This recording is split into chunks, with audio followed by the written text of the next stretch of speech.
Hello everyone. तो आज हम लोग जो पढ़ने वाले हैं वो है नया चैप्टर ऑसिलेशन। ठीक है, तो पहले एक टॉपिक का नाम लिखते हैं, फिर इसके बारे में आज जानकारी लेंगे। ये 2 पार्ट में चलेगा। आज हम लोग इसका बेसिक जान लेंगे, फिर नेक्स्ट क्लास में इसका एडवांस जो भी चीज़ बचेगा उसको जान लेंगे। ठीक है, तो टॉपिक का नाम लिख देते हैं ऑसिलेशन, जिसको आप क्या बोलते हैं, दोलन। ठीक है, ऑसिलेशंस, ये हो गया आपका चैप्टर। और इसको हिंदी में क्या बोलते हैं, दोलन। ठीक है, तो हिंदी से लेना देना नहीं होना चाहिए। ठीक है, अपन सबसे पहले इसका डेफिनेशन देखेंगे। ठीक है, डेफिनेशन के बाद कुछ इसका की पॉइंट देखेंगे, जो डिफरेंट टर्म है वो सब आज समझेंगे, ग्राफ देखेंगे। ठीक है, कल से हम लोग इसका टाइम पीरियड वगैरह निकालना सीखेंगे। ठीक है, बहुत सारी बातें कल इम्पोर्टेंट रहेगी, पहले ये क्लास समझना ज़रूरी है, बेसिक चीज़ें। ठीक है, तो सबसे पहले डेफिनेशन की बात करते हैं कि ऑसिलेशन मतलब ऑसिलेशन का कोई पार्ट लिख देते हैं। डेफिनेशन, इसका पार्ट का डेफिनेशन करेंगे। ठीक है, पहले पीरियोडिक मोशन की बात करते हैं। ठीक है, ऑसिलेशन मतलब दोलन क्या होता है, तो उसमें सबसे पहली बात जो आती है वो है पीरियोडिक मोशन। ठीक है, सबसे पहले पीरियोडिक मोशन से ही आज स्टार्ट करेंगे हम लोग। पीरियोडिक मोशन, इसका हिंदी भी लिख देते हैं। ठीक है, वैसे जरूरी नहीं है, आवधिक गति। ठीक है, इससे क्या असर पड़ता है वो देखिए। सबसे पहला जो टर्म यही यूज होता है कि पीरियोडिक मोशन क्या होता है। पीरियोडिक मोशन वह मोशन होता है जो खुद को एक सर्टेन इंटरवल, ठीक है, के बाद रिपीट करेगा। ठीक है, खुद को मतलब मान लीजिए एक, यहाँ पे पहले देख लेते हैं हम लोग कि एक देखिए ये घड़ी हम बना रहे हैं जो सबसे कॉमन है एग्जाम्पल। ठीक है, ये देखिए एक घड़ी का जो सुई होता है वो यहाँ से चलना स्टार्ट होता है और सर्टेन पीरियड के बाद फिर ये यहाँ आ जाता है, फिर यही करते रहता है। तो उसका जैसे कि सेकेंड वाला लीजिएगा तो इसका कितना हो जाएगा, कितना देर के बाद यह कंप्लीट करता है, मतलब एक राउंड फिर से वापस वहीं पे आ जाता है, तो 60 सेकेंड होता है ना। तो यही इसका क्या हो गया, पीरियोडिक जो टाइम जो होता है, टाइम इंटरवल ये हो गया। ठीक है, और ये पीरियोडिक मोशन क्यों कहलाया, क्योंकि देखिए यहाँ के बाद फिर से वो ऐसे ही मूव करेगा, ऐसा नहीं कि यहाँ आने के बाद फिर ये उल्टा मूव करेगा, हमेशा वह एक आइडेंटिकल पाथ पे मूव करेगा और एकदम फिक्स टाइम है कि 60 सेकेंड के बाद अपने आप को वो दोहराएगा। वैसे मोशन को हम लोग क्या बोलते हैं, पीरियोडिक मोशन। इतना समझ गए। पहले इसको इरेज कर देते हैं, उसके बाद इसको लिख देते हैं। पहले ये समझाना था इसीलिए हमने इतना किया। ठीक है,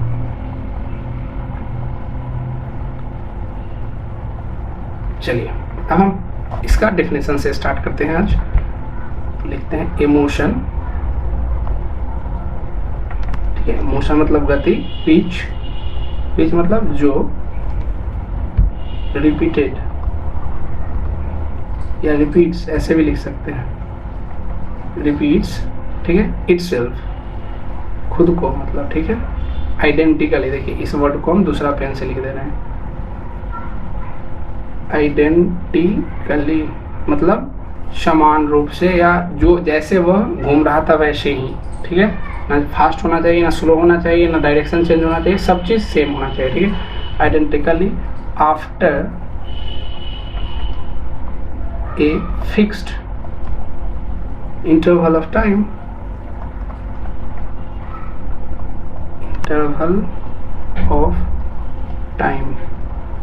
ठीक है, इतना समझ गए। सबसे शॉर्ट में यही होता है पीरियोडिक मोशन का जो डिफिनेशन है, वो क्या कि वह मोशन, वैसा मोशन जो खुद को कब रिपीट करे, एक मतलब सर्टेन आफ्टर ये है ना, फिक्स इंटरवल ऑफ टाइम के बाद खुद को रिपीट करे और आइडेंटिकल रहे, मतलब ना वो चेंज हो, ना कमे ना बढ़े, मतलब खुद को सिमिलरिटी मतलब रखते हुए वो रिपीट करे। तो इसका एग्जाम्पल में लिख देते हैं जो मैं समझाया था।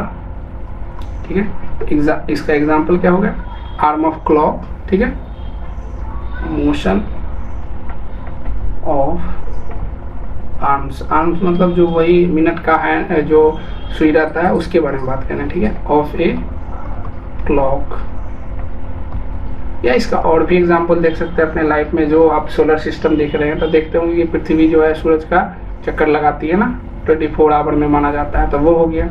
तो आप ऐसे भी लिख सकते हैं। ठीक है, orbital motion of the earth, ठीक है, अर्थ का ऑर्बिटल मोशन आफ्टर या अराउंड, सॉरी अराउंड लिखते हैं, अराउंड किसके अराउंड लगाता है, सन के, अराउंड द सन। तो ये दो एग्जाम्पल हो गए, बहुत सारा एग्जाम्पल ऐसे ही हम लिख सकते हैं, ठीक है। जो अभी हम लोग पढ़ेंगे एसएचएम वो भी हो गया, जैसे कि motion of simple harmonic pendulum या सिंपल पेंडुलम, जो कल पढ़ेंगे, आज उसके बारे में टर्म जानेंगे, ठीक है। तो वो भी लिख देता हूँ एक लास्ट, ठीक है। तो motion of simple pendulum,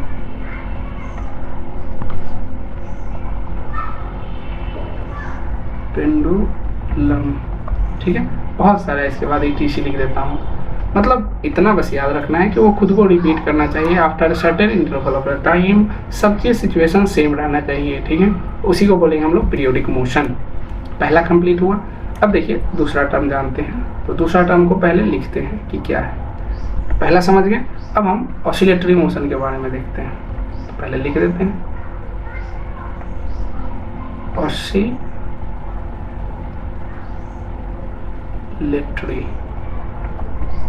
motion, ठीक है। ये क्या होता है ऑसिलेटरी मोशन, उसके बारे में जानते हैं। तो पहले इसका हिंदी लिख देते हैं ताकि आप लोगों को ज़्यादा दिक्कत ना हो।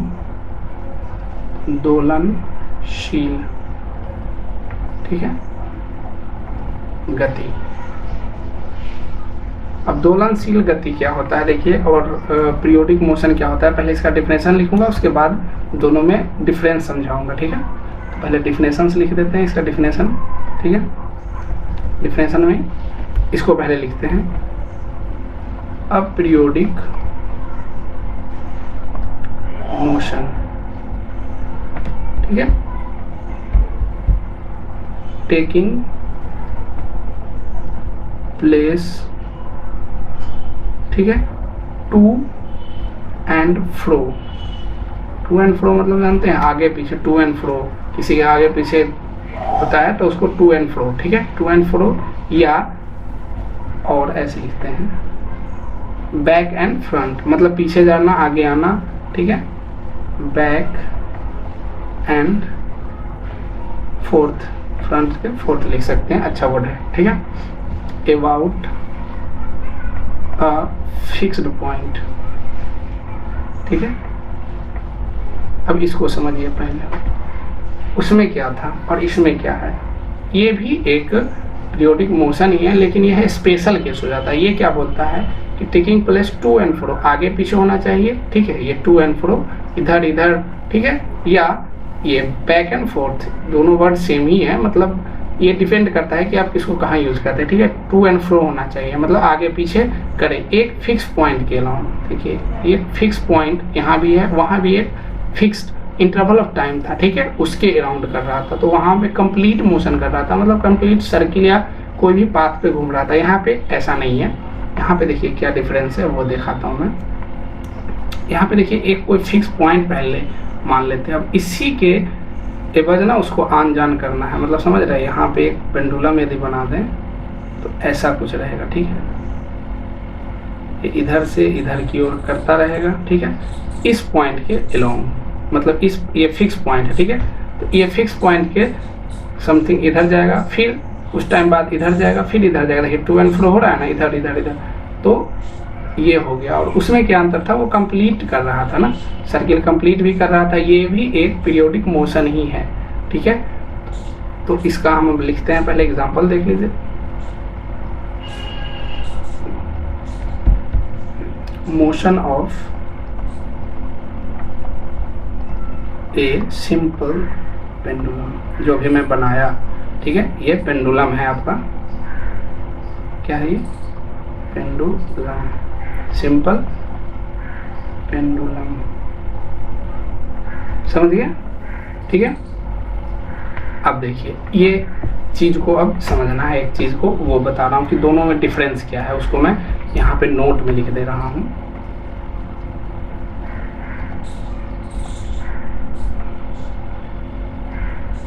यहाँ पे देखिए मैं क्या लिख रहा हूँ, ऑल मतलब सभी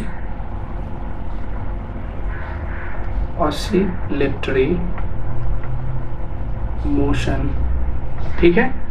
all oscillatory motion is periodic,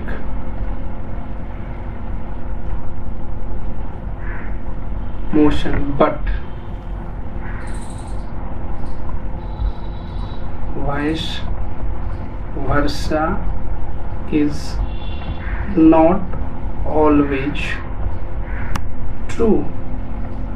अब इसका मीनिंग समझिए, मतलब कोई भी ऑसिलेटरी मोशन है वो पीरियोडिक होगा, क्योंकि पीरियोडिक का क्या कहना है कि एक कोई भी फिक्स पॉइंट मान लीजिए या टाइम मान लीजिए कि इतना देर के बाद ना वो अपना मोशन को रिपीट करेगा, ठीक है। यहाँ पे क्या है, ऑसिलेटरी में क्या है, वो एक फिक्स पॉइंट के लॉन्ग होना चाहिए, ठीक है। टू एंड फ्रो करना चाहिए, वो कंप्लीट सर्किल में नहीं जाना चाहिए, आगे पीछे होना चाहिए। तो ये जो है ऑसिलेटरी है वो कंप्लीटली, मतलब कोई भी ऑसिलेटरी मोशन वो पीरियोडिक हो सकता है, लेकिन सभी पीरियोडिक मोशन ऑसिलेटरी नहीं हो सकता। तो ये की पॉइंट याद रखेंगे। इतना समझ में आ गया। चलिए अब हम लोग एक नया टॉपिक पे बात करते हैं फिर, वो है हार्मोनिक मोशन, ठीक है।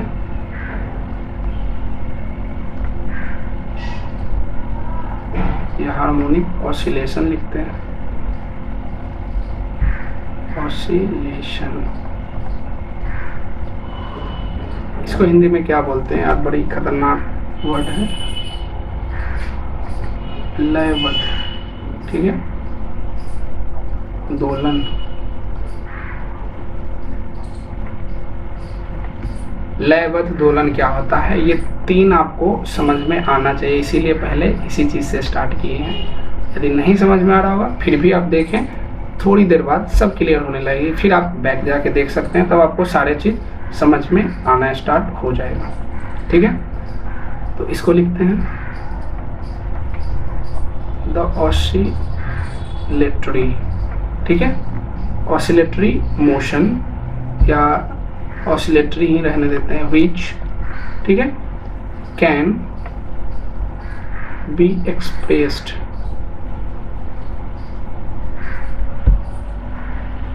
In term of single harmonic, ठीक है, फंक्शन। सब मैं समझा रहा हूँ, पहले लिख लेता हूँ, ठीक है। डेट इज, देखिए फंक्शन की बात आ गई तो फंक्शन या तो साइन कॉस आएगा, ठीक है, तो वही लिख दे रहा हूँ, या तो साइन में, ठीक है, या फिर और कोसाइन में। साइन को जो जानते हैं ना, उसका कंप्लीट नाम ये होता है। मतलब कोई भी ऑसिलेटरी मोशन को यदि एक फंक्शन के टर्म में कन्वर्ट कर दिया जाए, उसी को क्या बोलते हैं हम लोग, हार्मोनिक ऑसिलेटरी मोशन, ठीक है। इतना बस इसमें अभी इतना ही याद रखना है, ठीक है, इसको आगे और समझेंगे। अब हम लोग आते हैं नेक्स्ट पे, अब ये सब का ग्राफ भी आगे देखेंगे हम लोग, ठीक है। तो आप बिल्कुल चिंता ना करें, बस देखते जाएं। अब हम लोग बात करते हैं सिंपल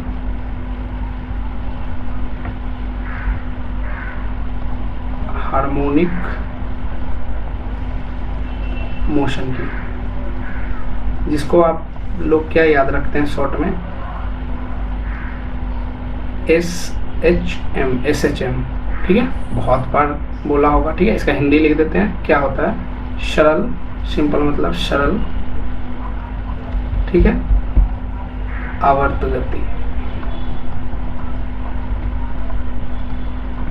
ऐसे ही लिखते हैं, ठीक है, सरल आवर्त गति। ये क्या होता है वो देखेंगे हम लोग, ठीक है। तो पहले इसको थोड़ा सा की पॉइंट लिख लेते हैं, मतलब की पॉइंट मतलब डेफिनेशंस, इसका कुछ जो होगा इम्पोर्टेंट पॉइंट वो। तो देखिए इसका डायरेक्ट हम लिखते हैं, ठीक है। देखिए डायरेक्ट शॉर्ट में,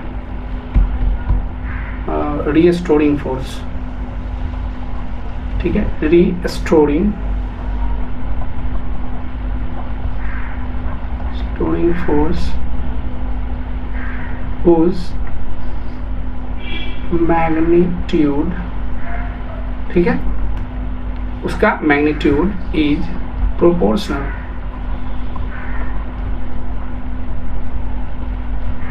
to the displacement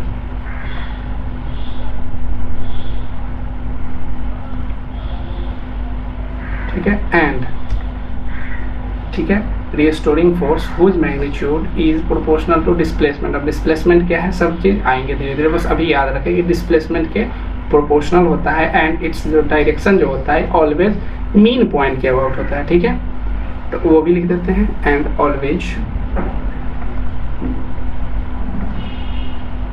acts towards ठीक है टुवर्ड्स किधर, मीन पॉइंट, मीन पॉइंट या पोजीशन दोनों में से कोई भी लिख सकते हैं। अब ये क्या लिखा मैं वो चीज पे आ रहा होगा।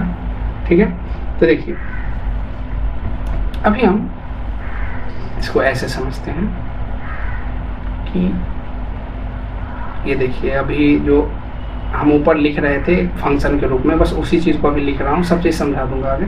अभी बस याद रखिए ए वाई बराबर कोई एक फंक्शन है। ठीक है, y बराबर समथिंग लिखते हैं ना, एक्स स्क्वायर प्लस समथिंग, तो उसी तरह हम y बराबर एक फंक्शन मान ले रहे हैं साइन। ठीक है, और इसका ओमेगा टी। ठीक है, साइन ओमेगा टी इसको हम मान लिए, या इसको जगह पे आप ऐसे भी लिख सकते हैं, इसकी जगह पे ए कॉस ठीक है ओमेगा टी।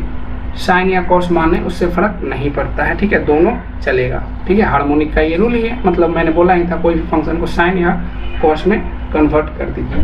ठीक है, अब ये ए क्या है वो चीज को पहले देख लेते हैं। यहाँ पे वेयर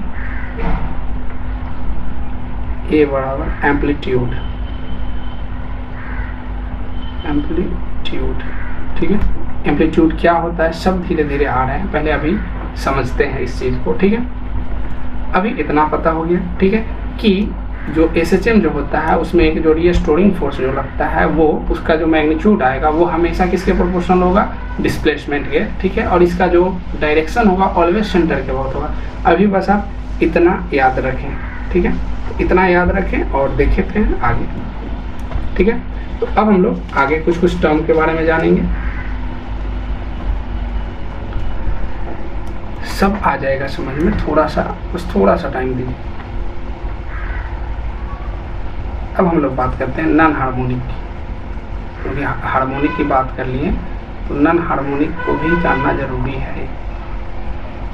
नॉन हार्मोनिक ऑसिलेशन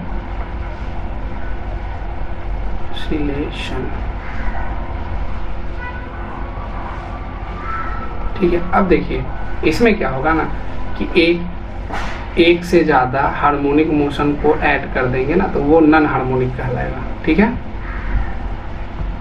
तो इसको डायरेक्ट लिखते हैं ऐसे, इट इज द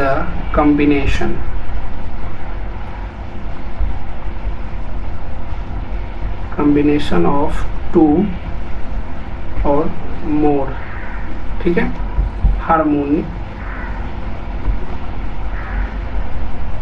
ऑसिलेशन। ठीक है, एक से ज़्यादा हार्मोनिक मोशन को यदि हम ऐड कर रहे हैं तो वो नॉन हार्मोनिक हो जाएगा, बस इतना याद रखिएगा। जैसे ए साइन ठीक है ओमेगा टी में हम लोग कुछ ऐड कर दिए। ठीक है, बी साइन 2 ओमेगा टी। ठीक है, तो देखिए ये दोनों मतलब जो इसके बाद जो आएगा इसका रिजल्टेंट वो नॉन हार्मोनिक हो जाएगा।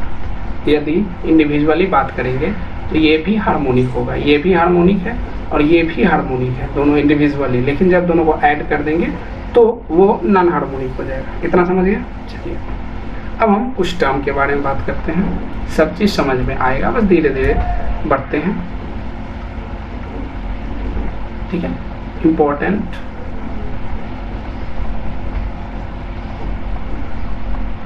टर्म्स। ठीक है, इंपॉर्टेंट टर्म्स जो यूज होने वाला है हार्मोनिक मोशन में उसके बारे में बात करते हैं। ठीक है, तो सबसे पहले जो बात करते हैं 1 नंबर में, ठीक है, टाइम पीरियड। टाइम पीरियड ठीक है, सबसे पहले क्या बोलते हैं टाइम पीरियड की समय सीमा कि किसके कितना देर के इंटरवल में मैंने बोला था ना कि वो अपने आप को रिपीट करेगा, बस वही होता है टाइम पीरियड। मतलब एक जो मोशन है वो कंप्लीट करने में या एक रिवॉल्यूशन कंप्लीट करने में जितना टाइम लगेगा उसी को बोलते हैं टाइम पीरियड। तो उसी को लिख देते हैं, the time taken by the body to complete, ठीक है, टू कंप्लीट वन ऑसिलेशन। मतलब एक बार जो चक्कर लगाए या आगे पीछे जा रहा है, मतलब वो दोनों में से कोई भी, मतलब एक कंप्लीट होना चाहिए ऑसिलेशन। अब इसको डिनोट कैसे करते हैं उसको लिख लेते हैं, it is denoted by T. देखिए टाइम पीरियड को समझने के लिए फिर से घड़ी का यदि हम एग्जांपल लें तो घड़ी का जो है, देखिए इसको ऐसे समझ लेते हैं। फिर से एक यहाँ पे घड़ी बना ली, ठीक है, एक क्लॉक हो गया ये। तो इसमें 3 सुई रहता है, लेकिन हम अभी बस एक सुई की बात करते हैं जो सेकेंड वाली सुई है, ठीक है। ये कौन सी सुई है? सेकेंड वाली, सेकेंड वाली सुई है, ठीक है, उसकी बात हो रही है। तो इसमें क्या होता है कि एक, मतलब हम नॉर्मली यदि बात करें कि एक कंप्लीट रोटेशन, मतलब कंप्लीट करने में एक चक्कर कितना टाइम लग रहा है ये इनिशियल पोजीशन पे, तो ये 60 सेकेंड हो गया ना, 60 सेकेंड। तो इसी को क्या बोलेंगे हम लोग? Time period of this. Second वाली सुई का टाइम पीरियड कितना है? 60 सेकेंड। वो हर 60 सेकेंड के बाद अपने आप को रिपीट करेगा, ठीक है। तो जब वो रिपीट करना स्टार्ट होगा, ठीक है, मतलब फिर से आप वहीं पे पहुंच गए, यहाँ से चले फिर से आप आके वहीं पे पहुंच गए, तो वह एक मतलब टाइम पीरियड हो जाएगा। मतलब वो आपके लिए फिक्स हो जाएगा, हमेशा आप उतने ही टाइम में कंप्लीट करेंगे। इतना हो गया। अब देखिए, अब जस्ट इसी के रिलेटेड या 1/, इसी को लिख लेते हैं, तो उसको बोलते हैं फ्रीक्वेंसी। उसी के बारे में बात करते हैं, फ्रीक्वेंसी, ठीक है, फ्रीक्वेंसी। इसका हिंदी से ही आप समझ जाएंगे, आवृत्ति इसको बोलते हैं। क्या बोलते हैं इसको? आवृत्ति। आवृत्ति मतलब 1/t सेकेंड में कितना बार ये खुद को रिपीट करेगा, ठीक है, उसी को बोलते हैं हम लोग आवृत्ति। तो इसको भी लिख लेते हैं। ये सब टर्म आप लोग जानते हैं, इसीलिए ज़्यादा इस सब पे दिमाग नहीं देना है। द नंबर, शॉर्ट में, ठीक है, ऑफ ऑसिलेशंस, ठीक है, कंप्लीट,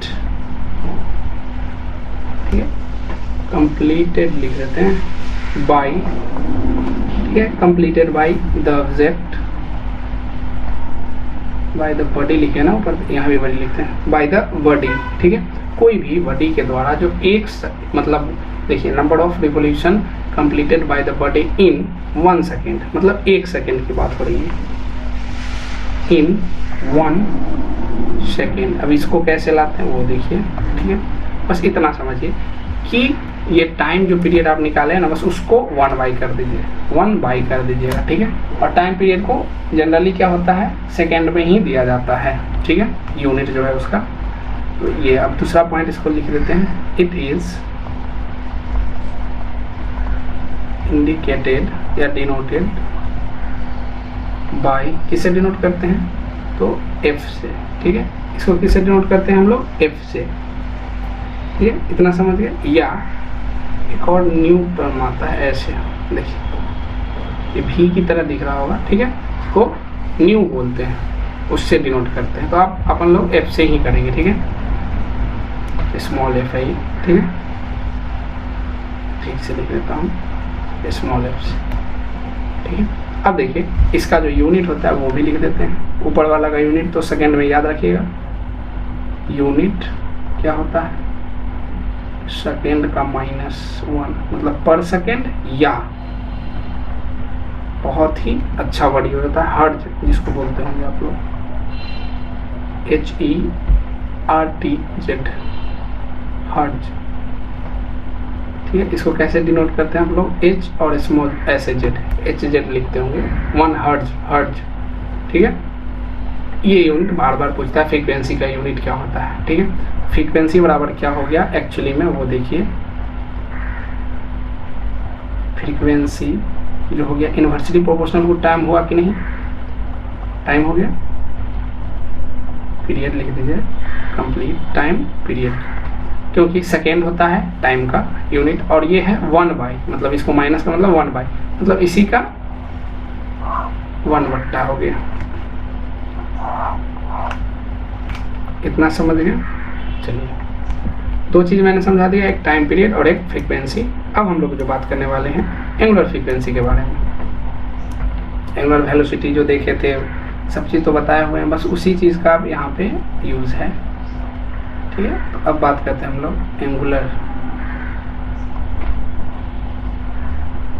फ्रीक्वेंसी के बारे में। इसको क्या बोलेंगे हम लोग हिंदी में, कोणीय आवृत्ति। कोणीय आवृत्ति ये क्या होता है, देखिए जो नॉर्मल फ्रीक्वेंसी जो लाए हैं ना, उसमें 2 पाई से बस मल्टीप्लाई कर दीजिए, उसी को बोल देंगे हम लोग एंगुलर फ्रीक्वेंसी। ठीक है, शॉर्ट में बात कर रहे हैं, भर भर के पढ़ने नहीं भरने हैं, बस समझना है, मेन टर्म समझना है। ठीक है, एक फिगर में हम लोग इस सब चीज़ को कंक्लूड कर देंगे, लेकिन अभी समझना है, इसीलिए लिखते हैं द प्रोडक्ट ऑफ फ्रीक्वेंसी। ठीक है, फ्रीक्वेंसी का प्रोडक्ट विथ फैक्टर, कोई एक गुणक है। ठीक है, फैक्टर 2 पाई से यदि मल्टीप्लाई कर देंगे तो। ठीक है, अब देखिए ये एक्चुअली में है क्या, पहले इंडिकेट तो कर लें, इट इज, ठीक है, डिनोटेड बाय, ये देखिए ओमेगा, जैसा ही लिखा जाता है। ठीक है, तो ओमेगा जो एंगुलर फ्रीक्वेंसी जो होगा, ये देखिए 2 पाई कॉमा इंटू मतलब एफ, 2 पाई एफ। एंगुलर फ्रीक्वेंसी जब भी निकालने बोले तो आप ये लिख सकते हैं। कितना समझ में आ गया। अब देखिए इसका यूनिट भी आप समझ ही गए हैं, क्योंकि डायरेक्टली प्रोपोर्शनल है, तो यूनिट भी लिख देता हूँ मैं। यूनिट भी क्या हो जाएगा, या तो पर सेकेंड लिखिए या एच जेड हर्ट्ज लिख दीजिए, दोनों में से कोई भी लिख सकते हैं। चलिए, इतना हो गया। तो अब हम लोग डिस्प्लेसमेंट की बात करेंगे, जो वहाँ मैंने बोला था कि अभी बस देख लीजिए। अब हम लोग वही चीज़ सब बात करने वाले हैं। ये हो गया डिस्प्लेसमेंट।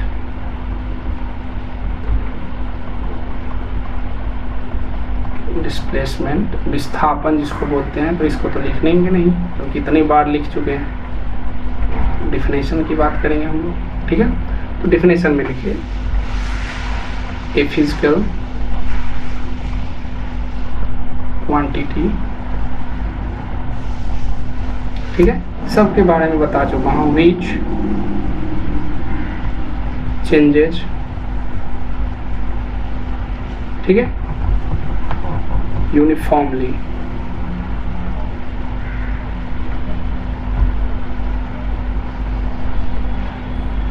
विथ टाइम, टाइम के साथ फिजिकल क्वांटिटी चेंज होता रहेगा। ठीक है, चलिए अब इसको डिनोट कैसे करते हैं।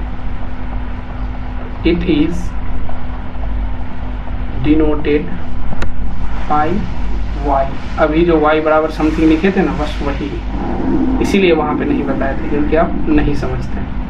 अब देखिए, a physical quantity which changes uniformly with time, time के साथ चेंज होता रहा है। ठीक है, उसी को बोलते हैं। अभी अब वही वाला टर्म फिर से लिख देते हैं। यहाँ पे देखिए क्या लिखे थे, y बराबर ए, अभी इसकी भी बात करेंगे, एम्पलीट्यूड जो है। ठीक है, साइन वाला टर्म ले लेते हैं, साइन, और देखिए ओमेगा इंटू टी। अब देखिए ये टाइम के साथ, टाइम कहाँ है इसमें चेक कीजिए, तो ये देखिए ये टाइम है, और ये हो गया आपका डिस्प्लेसमेंट। तो इसके साथ क्या है, यूनिफॉर्मली चेंज होता रहे, मतलब टाइम बढ़ेगा तो ये भी बढ़ेगा। ठीक है, चलिए अब हम लोग एम्पलीट्यूड पे बात करते हैं। तो नेक्स्ट जो है अपना 5 नंबर होगा शायद, ठीक है। एम्पलीट्यूड, आयाम जिसको हिंदी में बोलते हैं, बहुत ही जरूरी है ये, ठीक है। आयाम, आई होप सही लिखा होगा हिंदी, ठीक है। आयाम इसको बोलते हैं, ठीक है। तो देखिए इसको डिफाइन करते हैं, फिर फिगर भी बनाएंगे, ठीक है। अभी बस इसको नोट कर लेना है। द मैक्सिमम, ठीक है, डिस्प्लेसमेंट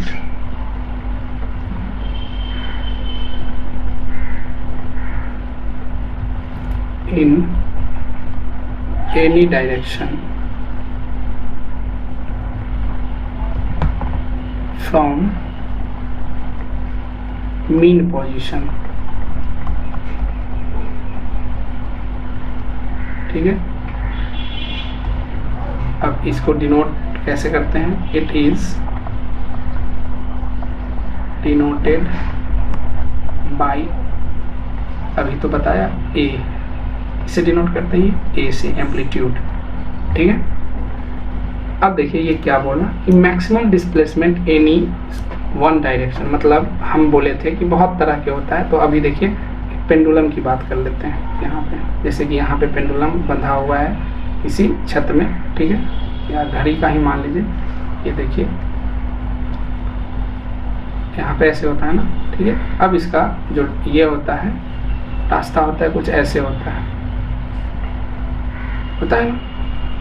तो ये बोल रहा है कि ये हो गया आपका मीन पोजीशन, मतलब मध्य बिंदु जिसको बोल सकते हैं। मीन पोजीशन से या तो इधर चले जाए, एक्सट्रीम पॉइंट हुआ ना ये दोनों, तो यहाँ तक जो जाने में जो एम्पलीट्यूड ले रहा है उसी को हम लोग बोलेंगे, ठीक है। ये जो एम्पलीट्यूड है ये यहाँ से यहाँ तक जा रहा है ना, तो ये एम्पलीट्यूड है ना कुछ, तो उसी को बोलेंगे हम लोग क्या, ये जो मैक्सिमम, मतलब देखिए ये यहाँ भी कुछ टाइम बाद होगा, यहाँ होगा, यहाँ होगा, लेकिन मैक्सिमम कहाँ आएगा? जब यहाँ पहुँच जाएगा। तो उसको हम बना देते हैं, कुछ ऐसा होगा, देखिए यहाँ होगा ना, इसी को क्या बोलेंगे हम लोग? एम्पलीट्यूड। Got it? चलिए ये मैक्सिमम हो गया डिस्टेंस। चलिए अब हम लोग एक और वर्ड की बात कर लेते हैं, उसको बोलते हैं हम लोग फेज। क्या बोलते हैं? फेज। इसको हिंदी में अवस्था बोल दीजिए या स्थिति, कोई भी चीज़ का स्थिति कैसे जानेंगे आप कहाँ है अभी, ये कोई पूछेगा तो आप क्या बोलते हैं? आप अपना जगह का नाम बोलते हैं ना, ठीक है। बस वही चीज़ है, ये अवस्था बताता है किसी भी चीज़ का। देखिए इसको लिख सकते हैं ऐसे, डिफाइन ही तो करना है, शॉर्ट में डिफाइन कर सकते हैं, ठीक है। A physical quantity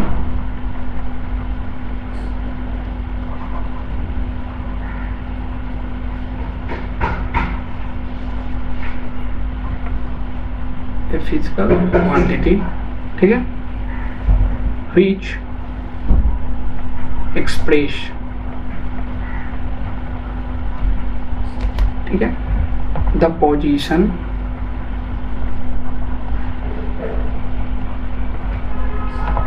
and direction.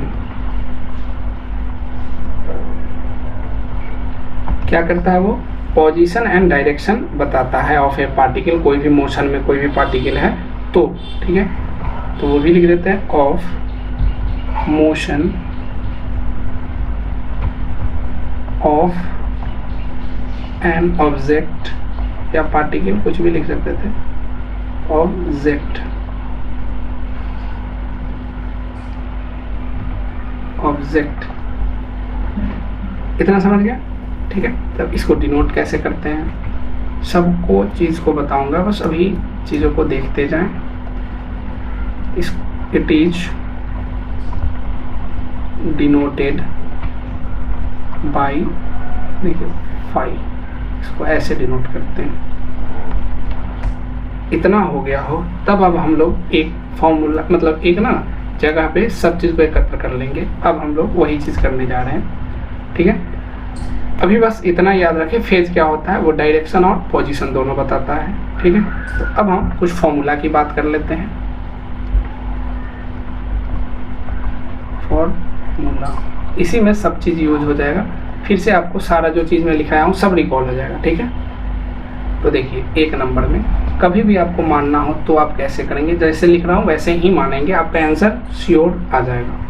ठीक है, कभी भी मानना हो, कुछ नहीं दिया हो, डिस्प्लेसमेंट कैसे मानेंगे, डिस्प्लेसमेंट इन, ऑफ नहीं, इन SHM सिंपल हार्मोनिक मोशन में डिस्प्लेसमेंट मानना हो तब। ठीक है, एट एनी इंस्टेंट, कोई भी टाइम में, एक होगा ना कि फलाना टाइम में मान लीजिए। ठीक है, कैसे मानेंगे ये हमेशा याद रखिएगा, या तो साइन टर्म मानेंगे या कॉस टर्म, हमेशा ए साइन। ठीक है, ये हो गया आपका मेगा इंटू टाइम टी। ठीक है, ऐसे मानेंगे, ये दोनों ना एक ही जगह है, ऐसा नहीं समझिएगा, मतलब दोनों मल्टीप्लाई करके इसी के एंगल में लिखा हुआ है। ठीक है, या ए कॉस ओमेगा टी, या तो साइन में मान लीजिए या तो कॉस में मान लीजिए, कोई फर्क नहीं पड़ता है। इतना समझ गया। चलिए, यहाँ पे आपको सब चीज़ पता है कि कौन सी क्या है, लिख भी देता हूँ एक बार, क्योंकि पहली बार है। फॉर्मूला हमेशा आप याद रखिएगा कि नॉर्मल जो लेना है SHM में, y बराबर डिस्प्लेसमेंट बराबर क्या होगा, ए साइन ओमेगा टी या ए कॉस ओमेगा टी। तो हम लोग इसको लेके चलेंगे, क्यों, उसका भी आगे जवाब मिल जाएगा। ठीक है, हम लोग पहले वाला को ही लेकर चलेंगे।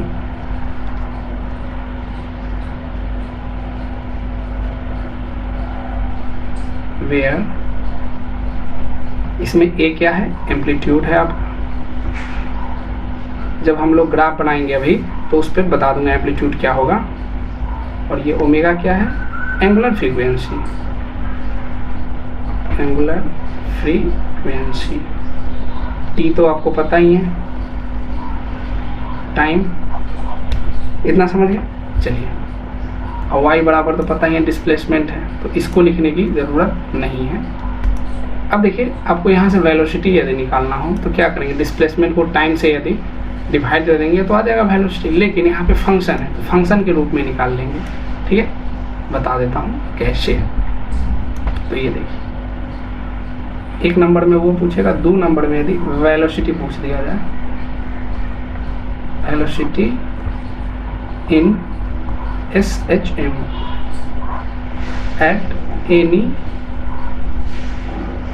इंस्टेंट, किसी भी टाइम की बात हो रही है। ठीक है, कोई भी इंस्टेंट की बात हो रही है, तब कैसे हम लोग निकालेंगे। ठीक है, तो देखिए, कुछ याद नहीं है तब की बात कर रहे हैं। वेलोसिटी बराबर एक चीज़ जानते हैं आप कि डिस्टेंस अपॉन टाइम होता है, लेकिन चूंकि यहाँ पे एक कंटिन्यूअस फंक्शन दिया हुआ है तो उसको डिफ्रेंशिएट करना पड़ेगा, मतलब dy by D into T के टर्म में। क्यों, क्योंकि टाइम से ही डिवाइड किया जाता है डिस्टेंस को, तब आता है वेलोसिटी। तो इसको लिख लीजिए ऊपर। अब यहाँ पे डिफ्रेंशिएशन आएगा आपको तब कर पाएंगे, नहीं तो फिर आप यहाँ के बाद नहीं बढ़ पाएंगे। आई होप कि आपको इतना तो जरूर आता होगा डिफ्रेंशिएशन में। ठीक है, अब देखिए, इसको डिफ्रेंशिएट जब करते हैं तो बस अभी मैं डायरेक्ट लिख दे रहा हूँ क्या होता है। ये जो कांस्टेंट रहता है उससे मतलब नहीं है, इसको टर्म को लिखते हैं, क्या लिखते हैं, ए साइन का क्या हो जाता है, कॉस, और एंगल जैसे के तैसे हो जाता है। उसके बाद फिर एंगल की बात आती है, तो यहाँ पे ओमेगा आ जाएगा। जब इसको ऐसे लिखिएगा तो यहाँ लिखते हैं ऐसे, ए इंटू ओमेगा, ठीक है, इंटू कॉस, और फिर से इसका एंगल क्या होगा, ओमेगा टी। ये हो गया आपका। अब ये भी यदि याद नहीं रहे तो देखिए एक चीज़ और याद रख सकते हैं, इसको डायरेक्ट शॉर्ट फॉर्म में, मतलब जब देखिए आपको सब चीज़ आता है तब ये चीज़ लिख पाएंगे। जैसे कि एक फॉर्मूला होता है, देखिए sine square theta plus cos square theta बराबर 1।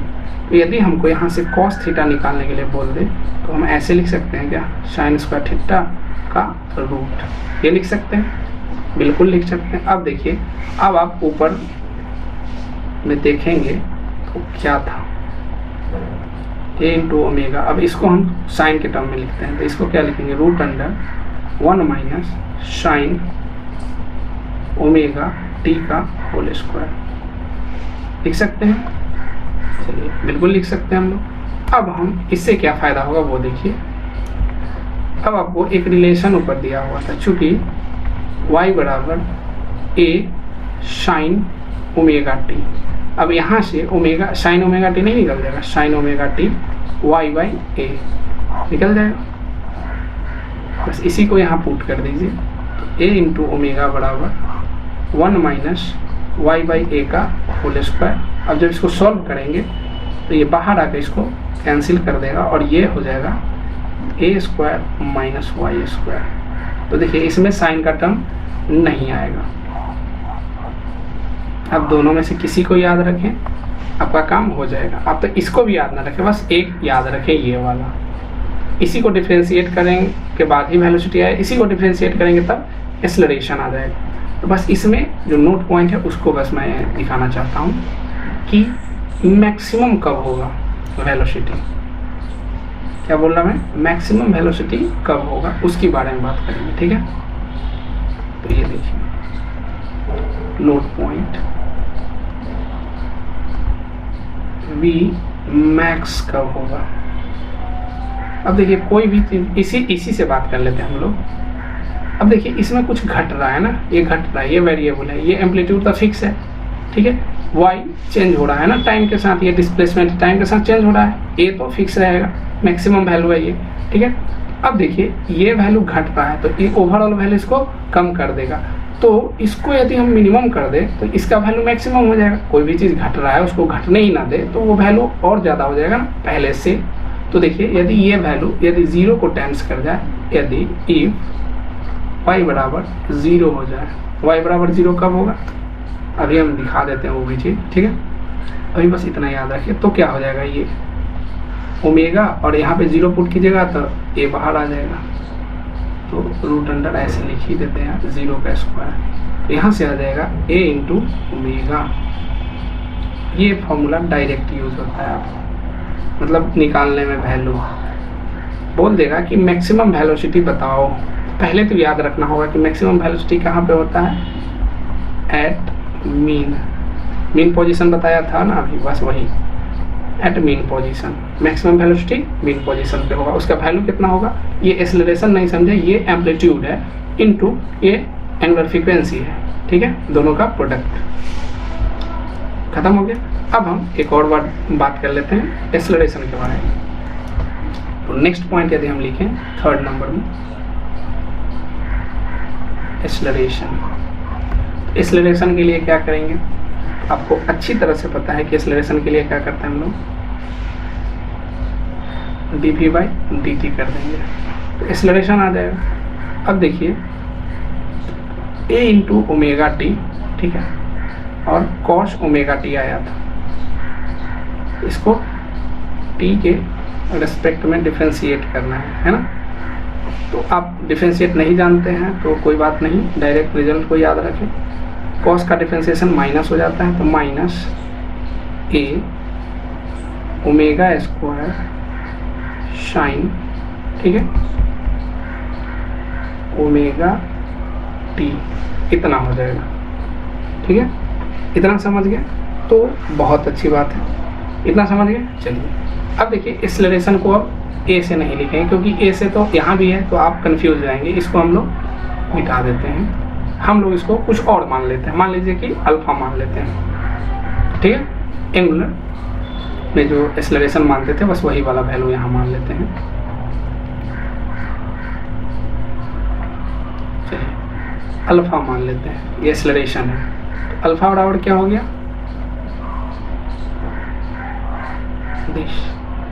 या एक चीज और आप लिख सकते हैं। क्या लिख सकते हैं, देखिए a और साइन ओमेगा टी को अभी आपने क्या लिखा है, y ना, तो आप ऐसे लिख सकते हैं minus omega square into Y. ये भी लिख सकते हैं, है कि नहीं। अब ये माइनस साइन क्यों आया, ठीक है। माइनस साइन ये इंडिकेट करता है आपको कि यह जो एक्सेलरेशन होगा ना ऑलवेज टुवर्ड्स मीन पॉइंट होगा। इसी कारण ना जो रीस्टोरिंग फोर्स है ना, क्योंकि मास इंटू एक्सेलरेशन होता है ना, तो ये मीन जो फोर्स बोले थे SHM में, वो हमेशा मीन पॉइंट की तरफ रहता है। इसी कारण से ये जो नेगेटिव है, नेगेटिव का यहाँ मतलब हो गया नेगेटिव साइन मीन्स, ठीक है, direction of acceleration towards mean position. किसके टुवर्ड्स रहेगा? मीन पोजीशन के तरफ रहेगा। किसका? एक्सेलरेशन का जो डायरेक्शन होगा। इसी कारण क्या आया? ये नेगेटिव आया। इतना समझ गए? चलिए अब हम लोग यहाँ पे एक चीज़ और बात कर लेंगे। क्या बात करेंगे? ये कहाँ से? यहाँ से बात करेंगे। देखिए मैक्सिमम वैल्यू के बारे में बात करेंगे। देखिए नोट, मैक्स कब होगा? मैक्स आप ही बताइए कब होगा? इससे यदि बात करें या इससे बात करें, तो इसका वैल्यू मैक्सिमम दे देंगे, क्योंकि y 0 देंगे तो 0 हो जाएगा। y का वैल्यू मैक्सिमम कितना आ सकता है? तो एम्पलीट्यूड के बराबर हो सकता है। ये वैल्यू y का वैल्यू मैक्सिमम एम्पलीट्यूड के बराबर हो सकता है। कैसे मान ले? तो देखिए ऐसे मानते हैं, y बराबर क्या लिखे थे? Sign omega T. अब देखिए कि y को हमको मैक्सिमम करना है, तो साइन का मैक्सिमम वैल्यू पुट कर देंगे। साइन का मैक्सिमम मान 1 होता है, तो y बराबर क्या हो जाएगा? 1 इंटू a हो जाएगा ना, एम्पलीट्यूड के बराबर। मतलब जो डिस्प्लेसमेंट है उसका मैक्सिमम मान एम्पलीट्यूड के बराबर हो सकता है। ठीक है, तो यहाँ पे यदि हम a पुट कर दें तो ये वैल्यू दे देगा ना, इंटू a एम्पलीट्यूड है।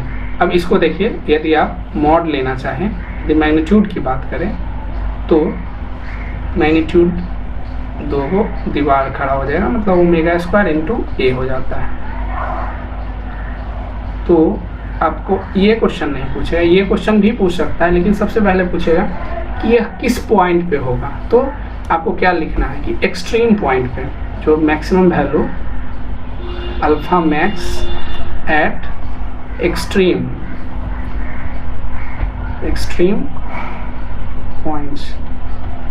पॉइंट्स पे होगा अल्फा मैक्सिमम। इसको यदि हम पेंडुलम की मदद से समझना चाहें तो देखिए, एक पेंडुलम फिर से बनाते हैं। ठीक है, कुछ ऐसा रहता है, एक रड है, यहाँ पे एक गेंद सा ऐसा बना रहता है। अब देखिए इसको हम, ये अभी मीन पोजीशन पे, पहले 3 चीज आपको समझना बहुत जरूरी है।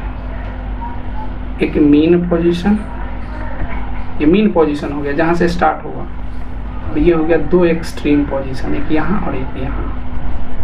तो बॉल कुछ समय बाद यहाँ होगा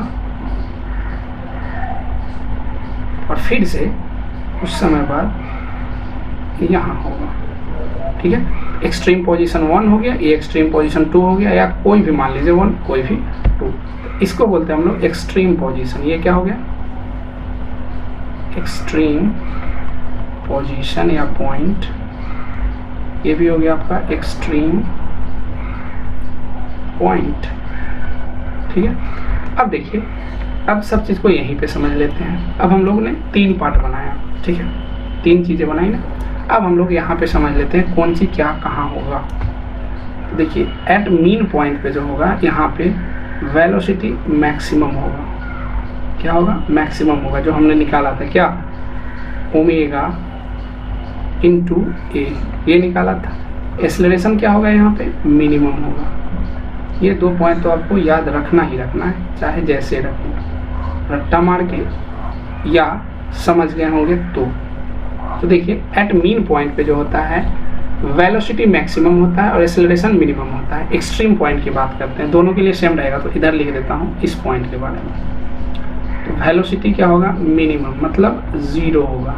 ठीक है, और एक्सेलरेशन क्या होगा? अल्फा। इसको अल्फा कर लेते हैं, तो फिर कंफ्यूज हो जाएंगे ना। अल्फा है, ठीक है, अल्फा मैक्स होगा, वो कितना होता है?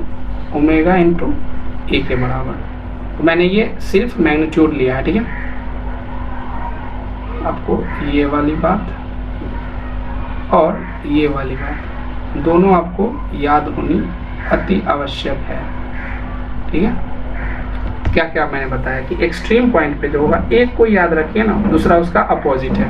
हम मीन पॉइंट पे ही याद रखते हैं। मीन पॉइंट पे हम क्या याद रखेंगे कि वेलोसिटी मैक्सिमम होता है, एक्सेलरेशन मिनिमम होगा, मतलब एक्सट्रीम पॉइंट पे जो होगा उसका उल्टा होगा, वेलोसिटी मिनिमम एक्सेलरेशन मैक्सिमम। इतना समझ गए? चलिए इतना समझ गए हैं ये। तब हम लोग आगे बात कर लेते हैं ग्राफ के बारे में, ठीक है। अब आप लोग को सारा दुविधा खत्म हो जाएगा। ग्राफ,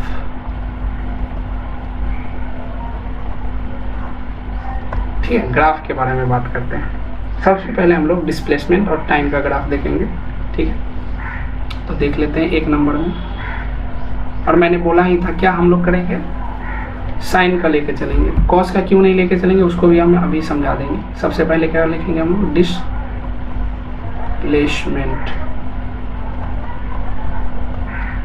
वर्सेस वीएस, मतलब वर्सेस किसका, टाइम, डिस्प्लेसमेंट वर्सेस टाइम का ग्राफ देखेंगे। अब उससे पहले आपको फिर से हम एक चीज़ याद दिलाते हैं कि डिस्प्लेसमेंट यहाँ पे क्या है, अपना y है, और उसको क्या वैल्यू लिखते हैं वो देखिए। तो ये देखिए हम लोग ऐसे लिखते हैं y बराबर यहाँ पे a इंटू साइन, और ये हो गया ओमेगा इंटू टी, ये हो गया। आप कॉस भी लिख सकते हैं, लेकिन हम क्यों नहीं लिखेंगे वो देखिए, हम यहाँ पे पहले समझाते हैं तब इधर आएंगे। देखिए आपको पता होना चाहिए कि साइन का ग्राफ कैसा होता है, नहीं है पता तब तो हम बता ही नहीं सकते कुछ, उतना तो बेसिक पता होना चाहिए। साइन का ग्राफ देखिए 0 से स्टार्ट होगा, तो आपको ना मैं समझा अच्छा से पाऊंगा, चाहे आपको भी याद अच्छा से रहेगा। लेकिन कॉस का होता है ना, यहाँ से ऐसे होता है, ठीक है। ये हो गया आपका साइन का कर्व, साइन एक्स चाहे कुछ भी लिख,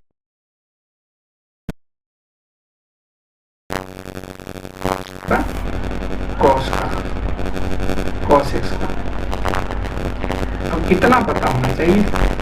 अब देखिए साइन का इसीलिए हम ले रहे हैं ना कि यहाँ पे देखिए 0 से स्टार्टिंग होगा, तो आपको समझा अच्छा से पाऊंगा। ये दिखाऊंगा ना तो आपको समझ में ही आएगा। देखिए इसीलिए मैं साइन की बात कर रहा हूँ। एक एक्सिस बना दिए, ठीक है, आपको पता ही है ये होता है आपका एक्स एक्सिस, और ये होता है आपका वाई एक्सिस। लेकिन अपने लिए यहाँ पे क्या क्या होगा, एक्स एक्सिस पे हम लोग क्या मान रहे हैं, टाइम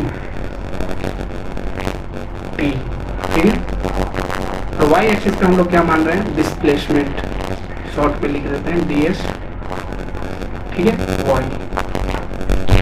अब चूंकि ये अपना ग्राफ इसका है, ये कांस्टेंट है, ये कुछ नहीं करेगा, ये वेरिएबल है, तो साइन का ग्राफ डायरेक्ट लिख देते हैं। देखिए साइन का ग्राफ ऐसे जाता है, और फिर ना यहाँ से फिर से वो रिपीट होगा, मतलब ऐसे ही चलता जाएगा। अब जो जो चीज़ ऊपर बताया हूँ सब यहाँ से समझाइएगा, ठीक है। चलिए देखते हैं।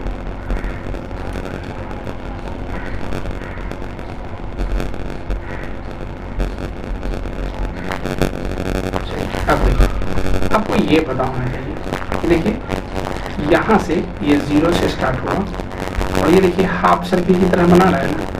तो पहले ये चीज़ बता देंगे हमको कि एक सर्किल में कितना डिग्री का कोण होता है। एक सर्किल इस पॉइंट से स्टार्ट कीजिएगा तो 360 डिग्री का कोण बनाएगा। इसको रेडियन में लिखिएगा तो 2 पाई, इसको आधा काट देंगे तो पाई। देखिए ये नहीं लग रहा है आपको कि हाफ सर्किल है, ठीक है, एग्जैक्ट तो ऐसा नहीं है, तो मानिए ये हो जाएगा आपका पाई, मतलब 180 डिग्री रेडियन में हम लोग लिखते हैं। सिमिलरली ये भी हाफ सर्किल है, तो पाई में फिर एक पाई जोड़ेंगे तो ये होगा 2 पाई। इतना समझिए।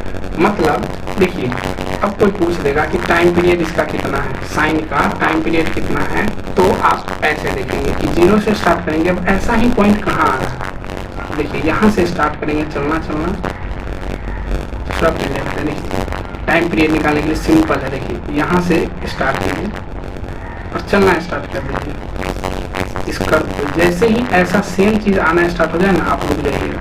तो अभी तो नीचे जा रहे हैं, आराम से जाइए जाइए।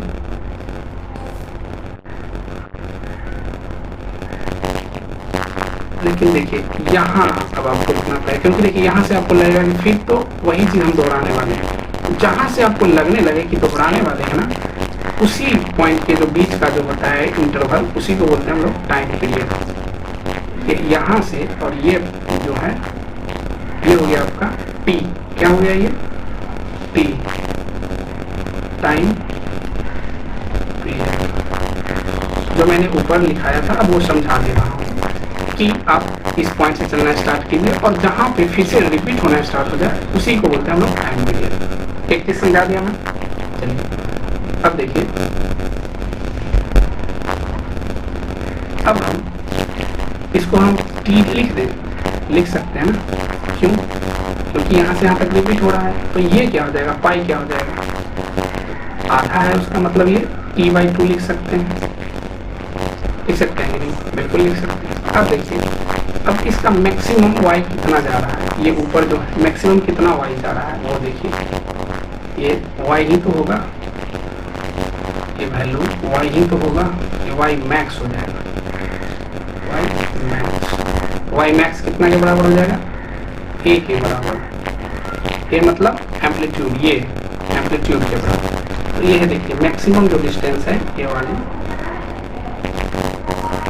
देखिए मीन पोजीशन क्या बोला था एम्पलीट्यूड, किसी एक तरफ ना आप मैक्सिमम डिस्टेंस कवर कर लीजिए, तो ये मीन पोजीशन है। ये कौन सा पोजीशन है, मीन पोजीशन। अब यहाँ से कोई एक तरफ या तो ऊपर चल जाए या नीचे चले जाए, दोनों डिस्टेंस सेम होगा। तो ये जो मैक्सिमम डिस्टेंस इस पॉइंट से आपको जो ये दिखा रहा है, ये इसी को हम लोग क्या बोलते हैं, एम्पलीट्यूड। एम्पलीट्यूड जो मीन पोजीशन से, ये भी आप देखिए चाहे आप यहाँ भी चले जाते हैं तो ये भी आपको क्या होता है, ए ही देगा, मैक्सिमम एम्पलीट्यूड। इतना समझ गए, ठीक है। मैंने इसमें क्या क्या समझा दिया, तो पहले हम टाइम पीरियड समझ लिए, उसके बाद हम लोग एम्पलीट्यूड समझ लिए। अब इसका वैल्यू आपको पता होना चाहिए कि अब इसको देखिए, इसके एग्जैक्ट मिडिल में ये मैक्सिमम बनाता है, मतलब ये जो वैल्यू होगा ये π/2 होगा। और यदि t के टर्म में लिखेंगे पाई का आधा मतलब t/4, क्योंकि पाई t/2 है तो π/2 t/4 हो जाएगा, ठीक है। चलिए अब हम इसको डिफ्रेंशिएट करते हैं। देखिए अब डिस्प्लेसमेंट वर्सेस टाइम का ग्राफ बता दिए, अब हम इसको डिफ्रेंशिएट करेंगे तो साइन का डिफ्रेंशिएशन कॉस आता है, मतलब कुछ ऐसा ग्राफ होगा, अब कॉस वाला ग्राफ हो जाएगा, ठीक है। आइए अब उस ग्राफ के बारे में बात कर लेते हैं। अब हम दूसरा ग्राफ के बारे में बात करेंगे, velocity versus time, velocity and time के ग्राफ के बारे में बात करने वाले हैं। वो देखिए,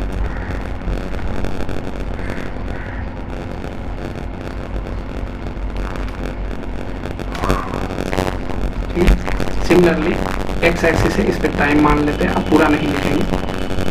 टाइम किस में होगा, टी में होगा, और इधर क्या होगा, वाई एक्सिस पे वेलोसिटी होगी, ठीक है। ये वाई एक्सिस पे होगा वेलोसिटी, ठीक है। अब देखिए, अब वेलोसिटी बराबर हम लोग लाए थे डायरेक्ट, हम लोग को वहाँ पे लिख सकते हैं dy/dt, जब करेंगे तो आएगा a omega square cos omega T. अब देखिए ये कांस्टेंट है, ये वाला पार्ट जो है कांस्टेंट है, इससे कोई लेना देना नहीं, ये तो हमेशा सेम ही रहेगा। मेन है इसका ग्राफ, तो कॉस का ग्राफ है। कॉस का ग्राफ कैसे होता है मैं वो दिखा देता हूँ। देखिए कॉस का ग्राफ यहाँ से स्टार्ट होता है, कॉस का ग्राफ यहाँ से स्टार्ट होगा आपका,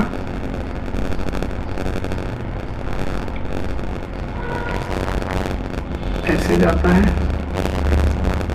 फिर ऐसे जाके ऐसे अपना मतलब कंटिन्यूअस हो जाता है, ठीक है। अब देखिए कॉस मैक्सिमम 0 पे होता है, आपको याद पता होगा कि कॉस 0 डिग्री बराबर 1 लिखते हैं, ठीक है। तो ये ऑरिजिन से स्टार्ट होता है यहाँ से, ठीक है। तो देखिए ये कितना पॉइंट होगा, तो ये π/2 वैल्यू होगा, और ये कितना होगा, पहले इसको लिख देते हैं, ये हो जाएगा आपका पाई, ठीक है, और ये हो जाएगा आपका 2 पाई, ये क्या हो जाएगा π/3 π/2, ठीक है। अब देखिए, अब यहाँ पे क्या समझना है, अब दोनों ग्राफ को हम क्या करने वाले हैं, कंपैरिजन करने वाले हैं। क्यों, देखिए काम है, छोटा सा ग्राफ कर लेते हैं दोनों को, ऐसे स्क्रीन पे दिख जाएगा आपको।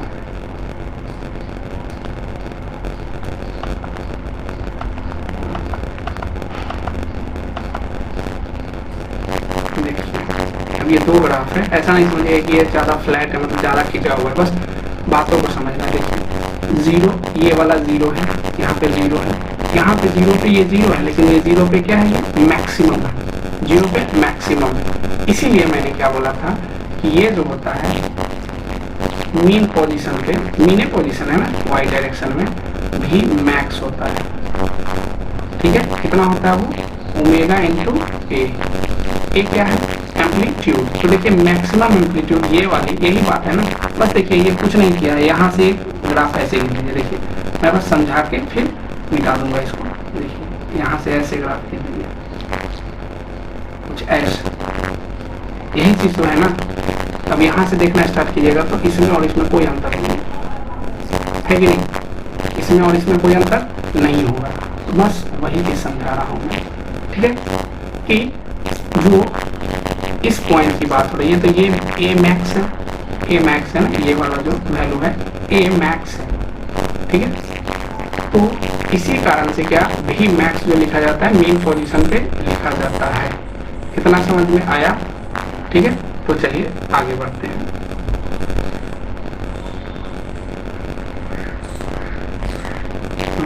इसको देखिए ए मैक्स, इसको लिख सकते हैं, इसको ए लिख सकते हैं, ठीक है। अब देखिए आपको बहुत सारी चीजें को समझना पड़ेगा। अब देखिए ये जीरो है, ठीक है, वहां पे भी मैक्स हो जाता है। जब ये मैक्स होता है तो ये जीरो हो जाता है। मतलब दोनों के बीच में देखिए डिफरेंस कुछ आ रहा है, आपको समझ में आ रहा है कि जब ये जीरो है तो ये 90, यहाँ पे π/2 हो जाता है ना, ठीक है।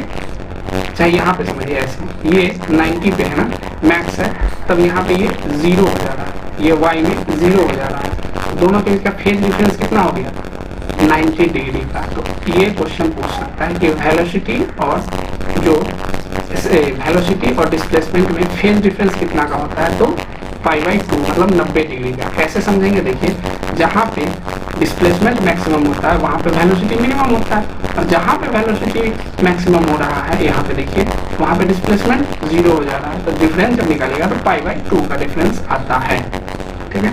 फेज डिफरेंस जो होता है यहाँ पे मैं लिख दे रहा हूँ। उसके बाद नेक्स्ट फेज डिफरेंस बिटवीन, ठीक है, velocity and displacement in SHM कितना होता है, π/2 के बराबर। ये क्वेश्चन आ सकता है 90 डिग्री, ठीक है। दो ग्राफ समझा दिए। इसी तरह इस अगला ग्राफ को, एक्सेलरेशन को, इसको डिफरेंशिएट करेंगे तो फिर से ये साइन दे देगा, ठीक है। तो ये जो ग्राफ है ना जस्ट उसका अपोजिट आ जाएगा, नेगेटिव साइन। तो आते हैं उस पर भी।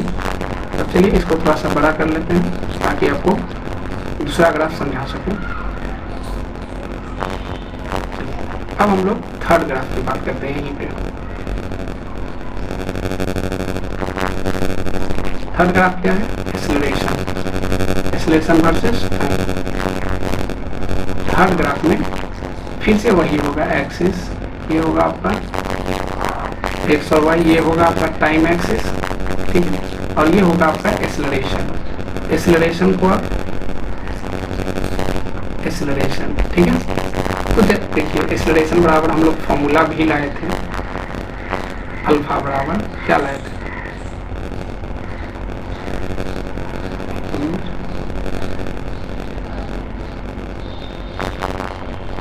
अल्फा बराबर हम लोग लाए थे, अल्फा मतलब एक्सेलरेशन dv/dt। जब इसको आप सोल्व किए होंगे तो आपको आया होगा ओमेगा स्क्वायर इंटू ए, ये ओमेगा होगा ये। चलिए तो अब देख लीजिए, ये एक मिस्टेक हो गया था। क्या हुआ था, ये जो हो गया था यहाँ पे ओमेगा स्क्वायर लिख दिया था मैंने मिस्टेक से, ठीक है। ये ए इंटू ओमेगा होता है, ठीक है। तो यहाँ पे लिख दिया वी मैक्स। अब हम लोग ये चीज़ देख लिए थे कि फेज डिफरेंस जो दोनों के बीच में होता है डिस्प्लेसमेंट और वेलोसिटी के बीच में, वो π/2 होता है, ठीक है। अब चलिए हम लोग आगे बात करते हैं।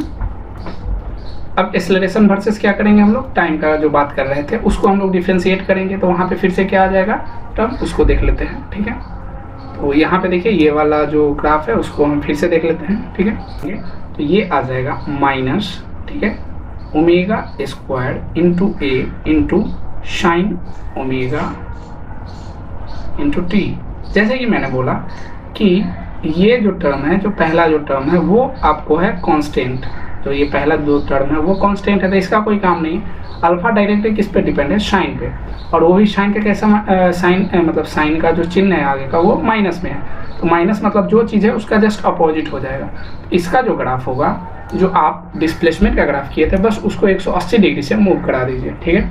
तो देखिए वही चीज़ मैंने मतलब अभी ड्रॉ करेंगे हम लोग। स्टार्ट होगा, पहले ऊपर से ज़्यादा था ना, अब ये जस्ट 180 डिग्री नीचे से स्टार्ट होगा और ऐसे जाएगा। तो समझ रहे हैं, जो साइन का जो ग्राफ था वो जस्ट अब रिवर्स करेगा खुद को, मतलब ऐसे जाता था ना तो 180 डिग्री से उल्टा हो जाएगा, ठीक है। तो यहाँ पे देख लीजिए अब एक्सेलरेशन, देखिए मैक्सिमम इसी पॉइंट पे होगा।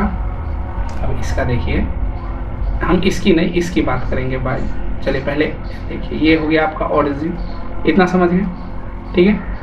आपका ये वाला जो पॉइंट है वो आपको मैंने बताया था कितना, हाफ सर्किल है ना, तो पाई हो जाएगा। सिमिलरली ये 2 पाई हो जाएगा। तो मैंने बोला था कि कहाँ से रिपीट कर रहा है खुद को, तो यहाँ से, तो ये टाइम पीरियड हो जाएगा। टाइम के रूप में लिखेंगे तो इसको क्या लिखे थे, t/2, और इसको लिखे थे हम लोग t, ठीक है। अब सिमिलरली या तो आप इसमें देख लीजिए, ये मैक्सिमम a है, या इसको देखिएगा तो ये मैक्सिमम a है, ठीक है। a मतलब एम्पलीट्यूड है, इसके करस्पॉन्डिंग जो y का मान जो होगा ये आपका एक्सेलरेशन देगा, तो ये वैल्यू मैक्सिमम कहलाता है, अल्फा, ठीक है, अल्फा मैक्स कहलाएगा। उसका होता है ओमेगा स्क्वायर इंटू ए, यदि हम उसका मैग्नीट्यूड की बात कर रहे हैं तब, ठीक है। तो देखिए ये मैक्सिमम वैल्यू होता है, कब हो रहा है, देखिए ये एक्सट्रीम पॉइंट पे ना। देखिए मीन पॉइंट तो मैंने क्या बोला था, मीन पॉइंट आपको सब चीज़ समझा दिया हूँ, मीन पॉइंट एक्सट्रीम पॉइंट, ठीक है। तो ये हो गया आपका alpha max omega square into a, ठीक है।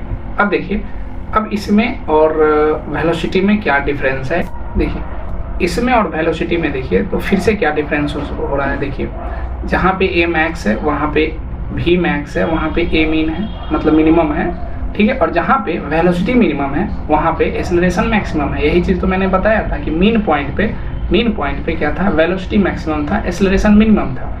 वही चीज़ यहाँ पे फॉलो हो रहा है। तो देखिए दोनों के बीच का, एक्सेलरेशन और वेलोसिटी के बीच का सिमिलरली क्या है, फेज डिफरेंस π/2 है, जैसे वेलोसिटी और डिस्प्लेसमेंट और वेलोसिटी के बीच का था, ठीक है। तो इन दोनों के बीच का यहाँ पे लिख सकते हैं वेलोसिटी एंड एक्सेलरेशन, ठीक है। फेज डिफरेंस कितना है, फेज डिफरेंस है अगेन π/2। अब देखिए इसी में अब एक्सेलरेशन और डिस्प्लेसमेंट का फेज यदि देख ले तो यही 3 क्वेश्चन घुमा फिरा के आपसे पूछता है, इसीलिए मैं तीनों को एक फिगर पे लाना चाह रहा हूँ, मतलब एक पेज पे। अब देखिए इसमें और इसमें क्या अंतर है, दोनों 0 पे 0 है। यहाँ पे देखिए पॉजिटिव में मैक्स है तो ये नेगेटिव में मैक्स है, मतलब समझ रहे हैं, दोनों के बीच 180 डिग्री का डिफरेंस है। तो यहाँ पे मैं लिख दे रहा हूँ कि phase difference between displacement and acceleration कितना होगा, पाई। बस ये जो 3 पॉइंट है आप याद रखें, आपको ऐसे भी याद रख सकते हैं। देखिए डिस्प्लेसमेंट के बाद वेलोसिटी आता है, वेलोसिटी के बाद एक्सेलरेशन आता है। तो देखिए एक एक बढ़ रहा है, मतलब π/2 बढ़ रहा है। तो डिस्प्लेसमेंट से एक्सेलरेशन होगा तो कितना डिफरेंस है, π/2। सॉरी, डिस्प्लेसमेंट से वेलोसिटी होगा तो π/2, फिर वेलोसिटी से एक्सेलरेशन होगा तो फेज डिफरेंस π/2। अब आपने क्या किया, डायरेक्ट डिस्प्लेसमेंट से एक्सेलरेशन के पास आ गए। तो देखिए क्या, यहाँ π/2 और फिर प्लस π/2, तो पाई हो गया ना। ऐसे भी आप याद रख सकते हैं, ठीक है। अब पहले इतना को अच्छे से देख ले, उसके बाद हम लोग कल स्टार्ट करेंगे और भी कैलकुलेशंस वगैरह हैं, सो ठीक है। तो सब चीज़ मैंने अच्छे से समझाने का कोशिश किया है, ठीक है। आप इसको अच्छे से देखें वीडियो को, ठीक है, आपको समझ में आएगा। हो सकता है कुछ चीज़ जो समझ में नहीं है वो कल समझ में आ जाएगा, ठीक है। ऐसे कोई बड़ा चीज़ मैंने पढ़ाया नहीं है, तो यहीं पे आज क्लास को बंद करते हैं, ठीक है। फिर कल देखते हैं क्या होता है, ठीक है। नेक्स्ट टॉपिक लेकिन जब भी होगा तो इसका नेक्स्ट पार्ट होगा, उसमें बहुत अच्छी अच्छी बातें आपको पता चलेगी, ठीक है। Thank you.